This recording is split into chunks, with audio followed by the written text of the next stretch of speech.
సంబంధించి ఎన్ని లెసన్స్ ఉన్నాయి, అందులో మెయిన్ ఏంటి, కానివేంటి చెక్ చేసుకోవాలి.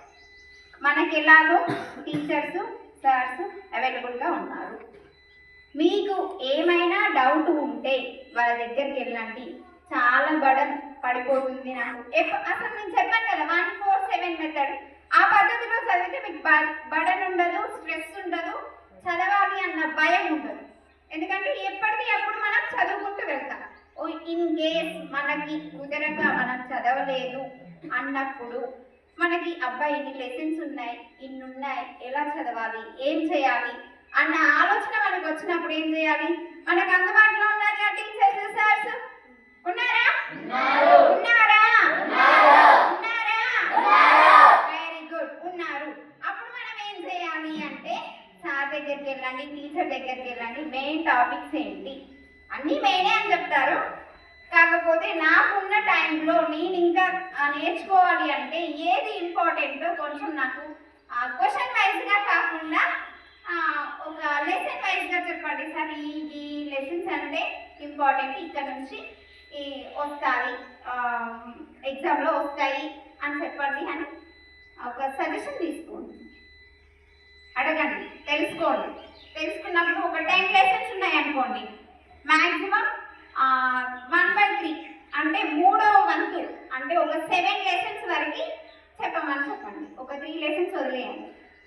10 లెసన్స్లో 3 లెసన్స్ పోయినా పర్లేదు. ఆ 7 లెసన్స్ని మాత్రం మనం పాయింట్ టు పాయింట్ అంటే ఏ క్వశ్చన్ని కానీ ఏ బిట్ని కానీ ఏది కూడా వదలకుండా చదివే ప్రయత్నం చేయాలి. అలా చేసినప్పుడు ఏమవుతుందంటే మ్యాక్సిమం ఈ 7 లెసన్స్లో 3 లెసన్స్ అంటే మ్యాక్సిమం ఒక 5 or 10 మార్క్స్ పోయినా మిగతా మార్క్స్ మాత్రం మనకి గెయిన్ అవుతాయి. అందుకే నేను పర్టికులర్గా చెప్తున్నా, పాయింట్ టు పాయింట్ చదవండి. ఇంకా అసలు చెప్పాలి అంటే బుక్ రీడింగ్, అసలు మనకు క్వశ్చన్స్ కాకుండా టెక్స్ట్ బుక్ చదవడం చాలా ఇంపార్టెంట్. టెక్స్ట్ బుక్ చదవండి. అలా చదివితే అందులో లేని ఏది లేదు. మనం ఓన్గా ఎలా రాయాలి, ఎలా క్రియేట్ చేయాలి, ఇచ్చిన క్వశ్చన్కి ఎలా ఆన్సర్ని క్రియేట్ చేసి రాయాలి అనే ఒక ఐడియా మీకు వస్తుంది. ఓకేనా? ఇందులో ఎంతమంది టెక్స్ట్ బుక్ చదువుతున్నారు? ఓన్లీ గైడ్లు ఇవి మెటీరియల్స్ కాకుండా టెక్స్ట్ బుక్ ఎంతమంది చదువుతున్నారు? క్వశ్చన్ ఇస్తే ఆన్సర్ నేర్చుకోవాలి, బట్టి పట్టాలి అనేది కాకుండా బుక్ని రీడ్ చేయండి. మన ఇచ్చిన సబ్జెక్ట్ టెక్స్ట్ బుక్ని రీడ్ చేస్తే క్వశ్చన్కి ఏ విధంగా ఆన్సర్ చేయాలి అనేది మనకి తెలుస్తుంది. ఓకేనా? ఓకేనా? అట్లాంటప్పుడు ఇంకా ఎలా చదవాలి అని అంటే మీరు తీసుకుంటారు కదా 10 లెసన్స్లో 7 లెసన్స్ తీసుకున్నారు, వాటిని చదివారు, మీరు ఎగ్జామ్లో మంచిగా పర్ఫామ్ చేయగలుగుతారు. అలా చేసినప్పుడు మీరు మంచి మార్క్స్తో రావడం, మంచి మార్క్స్ రావడం గెయిన్ చేసుకుంది జరుగుతుంది. అంతేనా? అంతేనా? ఒక 10-15 మార్క్స్ పోయినా కానీ అసలు టైం లేనప్పుడు ఎంతో కొంత రావడం బెటరే కదా. అస్సలు చదవనప్పుడు, అసలు చదవలేని స్థితిలో ఉన్నప్పుడు కొన్ని మార్క్స్ గెయిన్ అవుతున్నాయి అని అంటే మనకు సంతోషమే కదా. అందుకే ఎప్పటి వరకునే అప్పుడే కంప్లీట్ చేయండి. హోంవర్క్ ఇచ్చారా, హోంవర్క్ అదే రోజు కంప్లీట్ చేయండి. మనకి ఏంటి అంటే మెయిన్గా మనకి కావాల్సింది డిసిప్లిన్. ఈ డిసిప్లిన్ ఉంటే మనకు సార్ చెప్పింది కానీ మేడం చెప్పింది కానీ మనం గెయిన్ చేసుకోగలుగుతాం.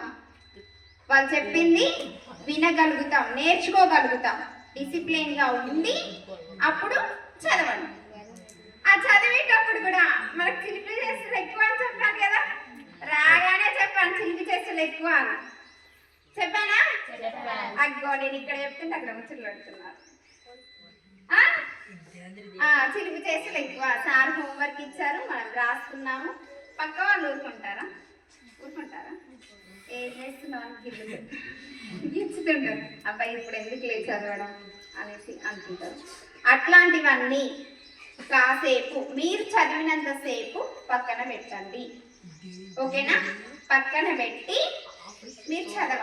అలా అయితే మీకు బాగా గుర్తుంటుంది. ఇప్పుడు నేను ఏం చెప్పా, 147 రూల్స్ చెప్పా, టాపిక్స్ చేంజ్ చేయడం చెప్పా, సింప్లిఫై చేసుకోవడం, ఉన్న టాపిక్స్ ని సింప్లిఫై చేసుకోవడం చెప్పా.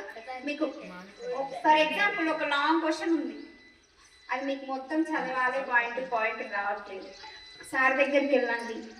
మీరేంటి మన అందులో ఉన్న మీనింగ్ చేంజ్ కాకుండా సింప్లిఫై చేసి చెప్పమనండి. మీరు ఎంత అడిగితే వాళ్ళంతా చెప్పడానికి రెడీగా ఉన్నారు. అర్థమైందా? మీ దగ్గర నుంచి క్వశ్చన్ రానప్పుడే వాళ్ళు సైలెంట్గా ఉంటారు. మీ దగ్గర నుంచి వాళ్ళకి క్వశ్చన్ వచ్చింది అనుకోండి, మా పిల్లలు అడుగుతున్నారు, రాకుండా నేర్చుకునైనా చెప్పాలి అనేది వాళ్ళలో ఒక ఐడియా వస్తుంది. ఓకేనా? మీరు అడగడానికి రెడీగా ఉన్నారా? Very good. అయితే ఇంకొక చిన్న సింపుల్ మెథడ్ చెప్తా మీకు. ఇందులో ఒకటి పోమోడోరో మెథడ్ అని ఉంటుంది. ఏంటి చెప్పండి? Once again, pomodoro method. ఓకేనా? ఈ పోమోడోరో మెథడ్ ఎలా ఉంటుంది అని అంటే, ఇప్పుడు ఇందాక చెప్తాను కదా, 20 minutes 30 minutes చదవండి, టాపిక్ని చేంజ్ చేసుకోండి, టాపిక్ ఆ సబ్జెక్ట్ని చేంజ్ చేయండి, మధ్యలో ఒక 10 minutesని గ్యాప్ తీసుకోండి. ఇంకా మనకి ఎక్కువగా నేర్చుకోవాలి అనే తత్వం ఇట్లా ఎప్పుడు కలుగుతుంది అంటే, అస్సలు రానని పట్టుకోండి, వాడికి నేర్పించే ప్రయత్నం చేయండి. వాళ్ళకి నేర్పించే ప్రయత్నం చేస్తే దీనికి ఎలా చెప్తే అర్థమవుతుంది, ఏ మెథడ్లో చెప్తే అర్థమవుతుంది, ఎలా సింప్లిఫై చేసి చెప్తే అర్థమవుతుంది అనేది మనకు ఒక ఐడియా వస్తుంది. అర్థమైందా? వానికి అర్థమయ్యేలా చెప్పడం కోసం మనం ఎంత చేంజ్ అవుతున్నామో తెలుస్తుంది. ఇప్పుడు ఫర్ ఎగ్జాంపుల్ చెప్పాలంటే, ఏ రాయని చెప్తాం, ఏం రాని పిల్లాన్ని తీసుకొచ్చి ఏ రాయని చెప్తాం, వాడికి వస్తుందా? మనం ఏం చెప్పాలి, ఇటొక లైన్ గీ, ఇటొక లైన్ గీ, మధ్యలో ఒక లైన్ గీ అని చెప్తుంటే మనం చేంజ్ అవుతున్నామా? ఆ ఏని ఎలా సింప్లిఫై చేస్తున్నాం? ఒక 3 straight lines తీసుకొచ్చి ఒక దగ్గర రాస్తే అక్కడ ఏమవుతుంది, ఏ అనేది ఫామ్ అవుతుంది. అంటే మనకు ఒక ఐడియా వచ్చింది కదా, దాన్ని ఎలా చెప్పాలి, ఎలా రాయాలి అని చెప్పాలి అనేది మనకు ఒక ఐడియా వచ్చిందా? అలా రాని వారికి నేర్పించే పద్ధతిలో మనం ఎక్కువ నేర్చుకుంటాం, మనకి ఎక్కువ గుర్తుంటుంది. అర్థమవుతుందా? ఇప్పటి నుంచి మీరు చేయాల్సిన విషయం ఏంటి అంటే, ఏం చేయాలి అంటే, రాని వాళ్ళని మీ ఫ్రెండ్స్ కానీ మీ చుట్టుపక్కల పిల్లలు కానీ ఎవరైనా ఉన్నారనుకోండి, మీరు చదివింది అయినా సరే, సింపుల్గా ఆడుతూ పాడుతూ, అరే నేను ఒకటి చెప్తాను వినండి అని చెప్పండి, ఇలా నేర్చుకో అని చెప్పండి, ఇలా నేర్చుకుంటే బాగుంటుంది అని చెప్పండి, నేను అలా నేర్చుకున్నాను అని చెప్పండి. అర్థమవుతుందా? అర్థమవుతుందా? Very good. ఇలా అయితే మీకు ఎన్ని రకాలుగా చెప్పాను చదవడం? ఎవరైనా ఒక్కరు లేసి చెప్పండి. ఎనీవన్?